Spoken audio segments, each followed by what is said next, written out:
Bonjour et bienvenue dans Next Gen Manufacturing Nexus. Alors aujourd'hui, on va s'attaquer à un sujet fascinant. Une discipline qui est en fait partout autour de nous, mais qu'on ne voit quasiment jamais. Je parle bien sûr du génie chimique. C'est un peu la force cachée qui façonne notre monde moderne. Pensez-y une seconde. Pratiquement tout ce qu'on utilise au quotidien, que ce soit les plastiques, les carburants et même ce qu'on mange, eh bien tout ça a été transformé, purifié ou synthétisé à très grande échelle. Et même si ce processus est invisible, le génie chimique en est le moteur. En gros, c'est la science qui fait le pont entre une petite réaction chimique dans une éprouvette de laboratoire et une production à l'échelle industrielle. Mais le vrai défi, aujourd'hui, c'est de le faire de manière efficace, rentable et surtout, de plus en plus, de façon durable. C'est là que toute la magie opère. Il ne suffit pas de simplement prendre les mêmes produits chimiques et d'en mettre plus, non. Il s'agit de concevoir un système complet, totalement intégré, de la molécule jusqu'au produit final sur le marché. C'est ce casse-tête géant qu'on va décortiquer ensemble. Allez, entrons dans le vif du sujet.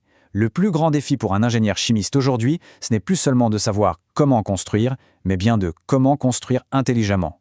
Le nouveau mot d'ordre est clair, l'innovation doit être durable. Et pour ça, il y a un concept clé, l'intensification des procédés. L'idée est assez simple, mais elle est révolutionnaire. Faire beaucoup plus avec beaucoup moins de ressources.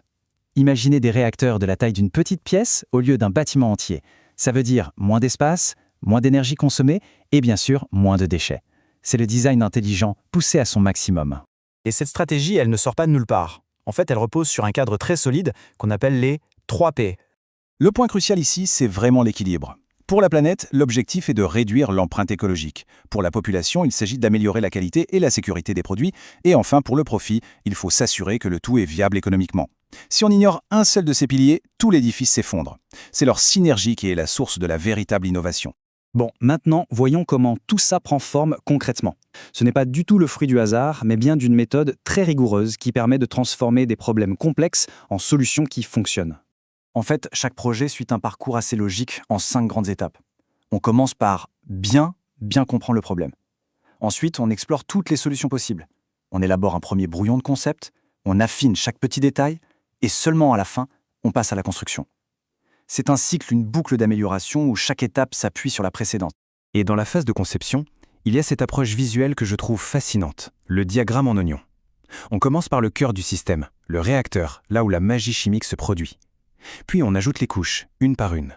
La séparation des produits, le recyclage, la récupération d'énergie.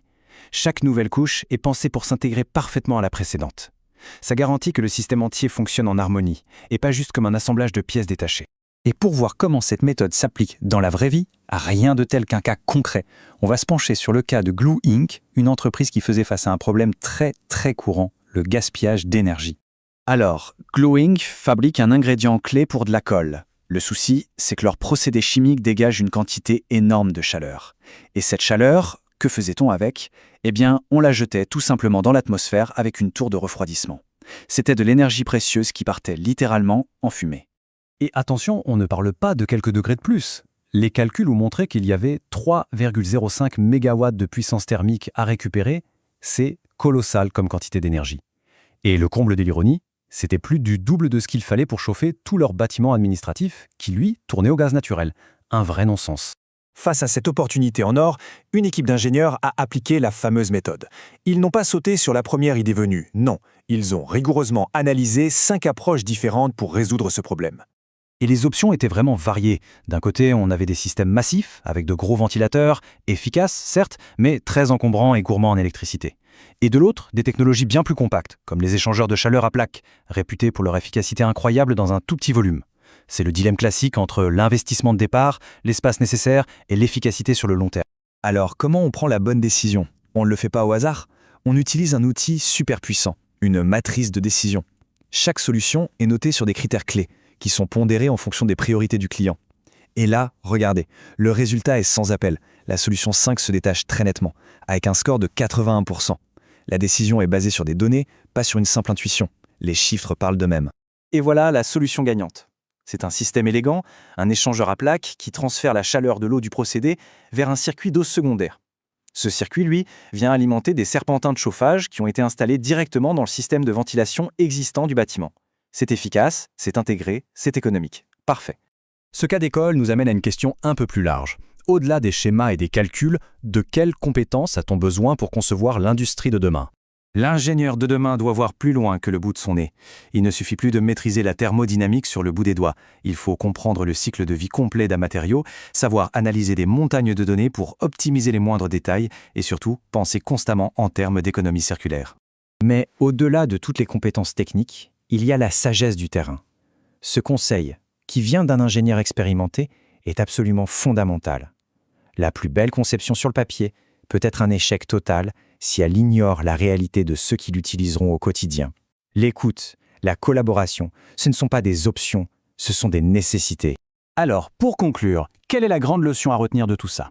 Au-delà des usines, des tuyaux, des réacteurs, qu'est-ce que cette approche nous enseigne vraiment?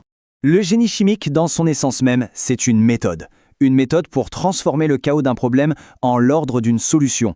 C'est une façon d'analyser un besoin, d'explorer des options avec créativité et de prendre des décisions basées sur des faits pour créer de la valeur là où, à première vue, il n'y en avait pas. L'histoire de Glue Inc. en est l'exemple parfait. Ils ont transformé un déchet invisible, cette chaleur perdue, en une ressource précieuse. Et ça nous laisse avec une question assez fascinante. Quels sont les autres déchets invisibles dans nos vies, nos entreprises, nos villes, qui n'attendent que le bon processus de conception pour devenir la prochaine grande ressource de notre monde ?